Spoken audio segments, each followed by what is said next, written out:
Hello students, ये आपकी fourth video बना रहा हूँ मैं। ठीक है, ट्वेल्थ क्लास की मैथ्स की, मैथमेटिक्स ट्वेल्थ क्लास।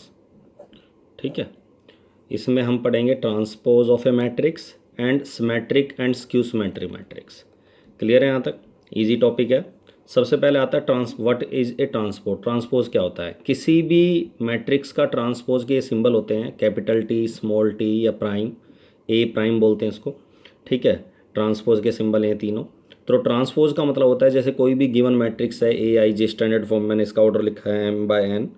तो इसका ट्रांसपोज का मतलब होगा कि जो आईएथ रो और जेएथ कॉलम वाला एलिमेंट है उसकी पोजीशन बदल के जेएथ रो और आईएथ कॉलम पे चली जाएगी और इसका ऑर्डर बदल जाएगा। इसमें एम रो एन कॉलम है, तो जितने इसमें रो होंगी उतने इसमें कॉलम हो जाएंगे, और जितने इसमें कॉलम हैं उतनी इसमें रो हो जाएंगी। फॉर एग्जांपल, जैसे ए मैट्रिक्स ये गिवन है हमें, ये ऑर्डर है इसका 2/3, 2 रो 3 कॉलम। तो जब मैं इसका ट्रांसपोज ले रहा हूँ तो ट्रांसपोज में जो फर्स्ट रो के एलिमेंट है वो फर्स्ट कॉलम में शिफ्ट हो जाएंगे और सेकंड रो वाले एलिमेंट सेकंड कॉलम में। या दूसरे वर्डों में कह सकते हैं कि फर्स्ट कॉलम, इसका फर्स्ट कॉलम ट्रांसपोज मैट्रिक्स जो होगी उसका फर्स्ट रो हो जाएगी, second column second row, third column third row.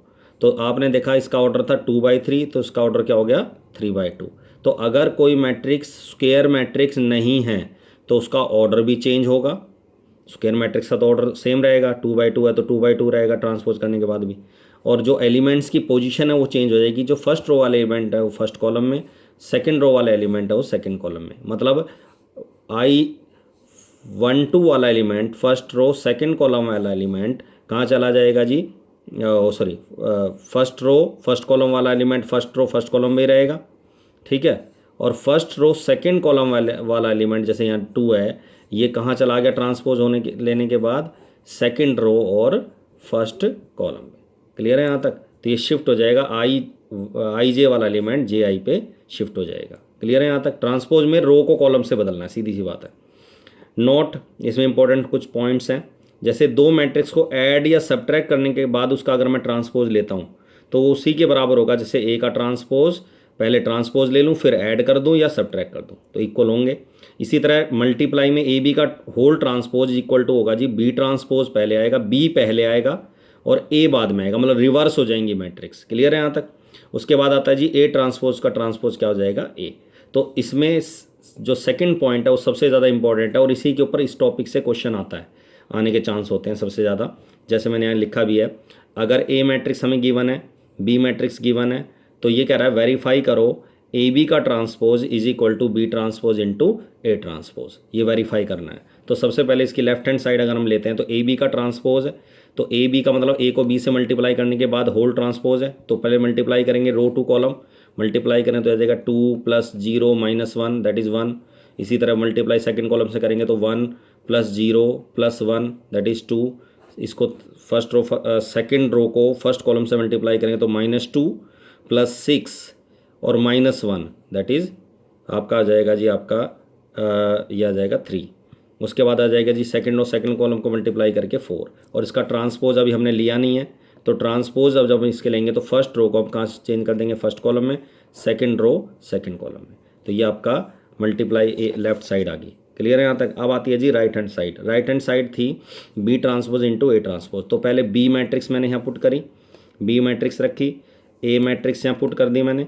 तो जब मैं पहले ट्रांसपोज लेना है इनका, तो इसका ट्रांसपोज वही फर्स्ट रो को फर्स्ट कॉलम में, second row second column, third row third column में, इसका ट्रांसपोज भी ले लिया और मल्टीप्लाई करेंगे। ट्रांसपोज लेने के बाद वही फर्स्ट रो फर्स्ट कॉलम को मल्टीप्लाई करके 1 आएगा, फर्स्ट रो सेकंड कॉलम को मल्टीप्लाई करेंगे तो 3 आ जाएगा, सेकंड रो को फर्स्ट कॉलम से मल्टीप्लाई करेंगे 2 आएगा और सेकंड रो को सेकंड कॉलम से मल्टीप्लाई करेंगे 4 आएगा। क्लियर है यहाँ तक? तो हमने देखा 1 3 2 4 और ये भी 1 3 2 4। क्लियर है यहाँ तक? 2 4। तो दोनों मैट्रिक्स इक्वल आ गई, left hand side equal to right hand side.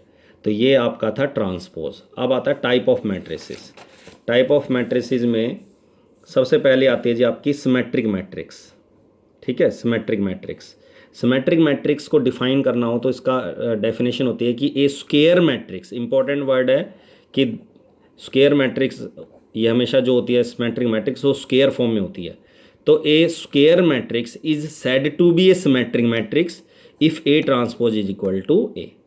Clear है यहाँ तक। इसी तरह स्क्यू सिमेट्री मैट्रिक्स होती है, इसमें A transpose is equal to minus A, दोनों ही स्क्वायर फॉर्म में होंगे। क्लियर है यहाँ तक। तो जब हम ट्रांसपोज की बात करते हैं, जैसे एग्जांपल मैंने यहाँ दिया कि एक स्क्वायर मैट्रिक्स है, ऑर्डर 3x3 वाला ऑर्डर लिया मैंने यहाँ, तो तुमने देखा कि डायगोनल में तो कोई भी एलिमेंट हो सकता है, कोई भी ए डी एफ लिख दिया मैंने यहाँ, और यहाँ जो 1 2 वाला एलिमेंट है, 1 2 मतलब फर्स्ट रो सेकंड कॉलम वाला एलिमेंट है, 1 2 वाला एलिमेंट कहाँ चला जाएगा जी, शिफ्ट होके A21 पे, तो आई जे वाला एलिमेंट जे आई पे शिफ्ट हो जाए, 1 2 और 2 1 वाला एलिमेंट मिलेगा बराबर, 1 3 फर्स्ट रो थर्ड कॉलम वाला और थर्ड रो फर्स्ट कॉलम वाला एलिमेंट, ये दोनों बराबर लेने हैं।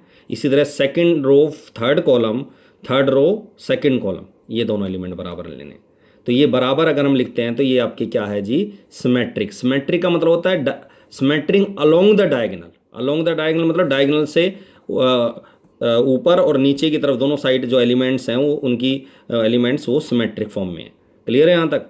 इसी तरह ऑर्डर 2 वाले मैट्रिक्स की बात करें तो डायगोनल में कुछ भी लिख दें अगर हम ए सी, तो यहाँ जो एलिमेंट होगा फर्स्ट रो सेकंड कॉलम वाला और सेकंड रो फर्स्ट कॉलम वाला, ये एलिमेंट बराबर मिलेंगे दोनों सिमेट्रिक में। स्क्यू सिमेट्रिक मैट्रिक्स में ट्रांसपोज लेने पर माइनस ए के बराबर आएगा। तो ए जे आई जो मैट्रिक्स है, अगर ट्रांसपोज लेते हैं आई जे का तो जे आई हो गया, और इज इक्वल टू क्या आ जाएगा, minus of I A I J. Clear है यहाँ तक। जैसे एग्जांपल में इसमें इंपॉर्टेंट नोट करने वाली, सबसे इंपॉर्टेंट नोट करने वाली जो बात है वो है स्क्यू सिमेट्रिक मैट्रिक्स के जो डायगोनल एलिमेंट वो 0 होते हैं।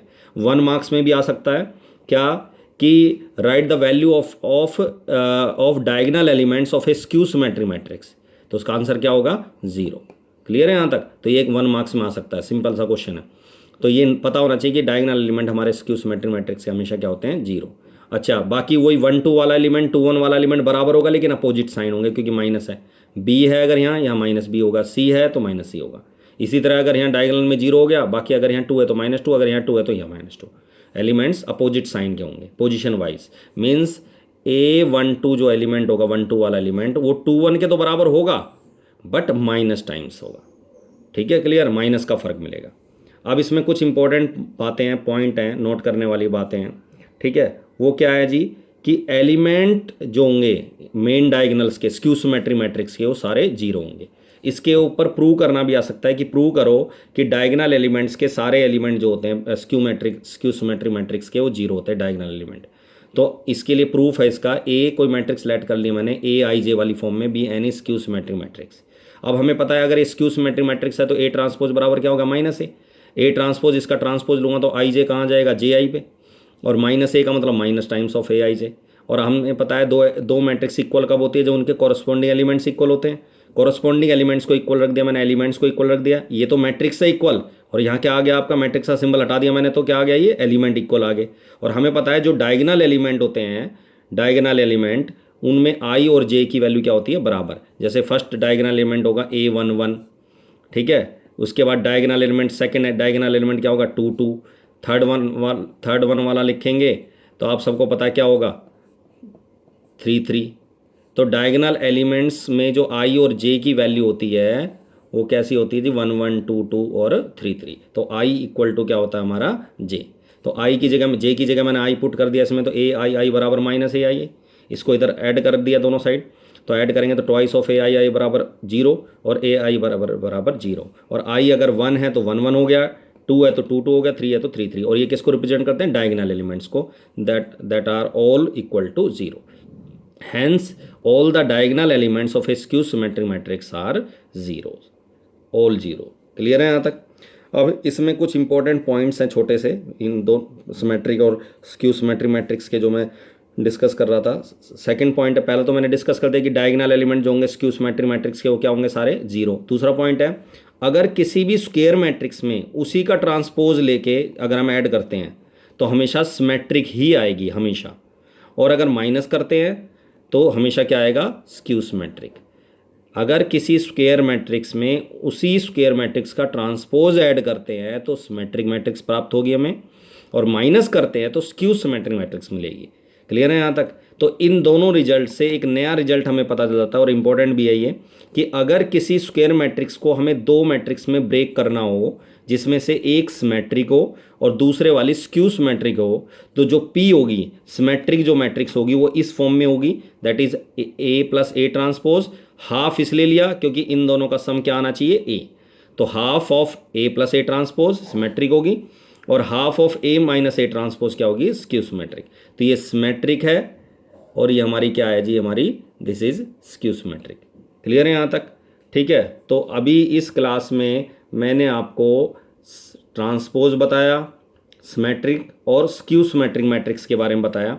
ठीक है। अगली क्लास आपकी कुछ क्वेश्चंस के बारे में डिस्कस करेंगे, कुछ सॉल्यूशंस दूंगा किन क्वेश्चंस के। ठीक है। ये आपकी थी जी 4th वीडियो आपका। क्लियर है बेटा? मेरे हिसाब से आपको सबको समझ में आ रहा होगा।